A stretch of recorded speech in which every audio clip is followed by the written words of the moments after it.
ദേവദൂതൻ സിനിമയുടെ world wide box office collection report ഇപ്പോൾ പുറത്തു വന്നിരിക്കുകയാണ്. 5 കോടിയോളം രൂപയാണ് സിനിമ വേൾഡ് വൈഡ് ബോക്സ് ഓഫീസിൽ നിന്നും കളക്ഷനായിട്ട് നേടിയിരിക്കുന്നത്. ലാലേട്ടൻ്റെ സ്ഫടികം സിനിമ റിലീസ് ചെയ്തപ്പോൾ വേൾഡ് വൈഡ് ബോക്സ് ഓഫീസിൽ നിന്നും 4 കോടിക്ക് മുകളിലായിരുന്നു സിനിമയുടെ കളക്ഷൻ.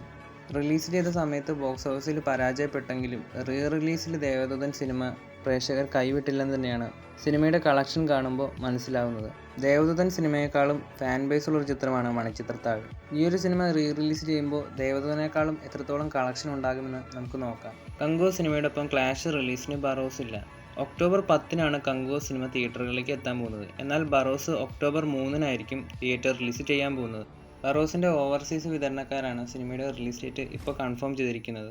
എന്തായാലും സിനിമയുടെ റിലീസ് ഡേറ്റ് മാറ്റി വെച്ചെങ്കിലും സിനിമയുടെ ഒഫീഷ്യൽ ട്രെയിലർ സെപ്റ്റംബറിൽ തന്നെ റിലീസ് ചെയ്യുമെന്നാണ് അറിയാൻ സാധിക്കുന്നത്.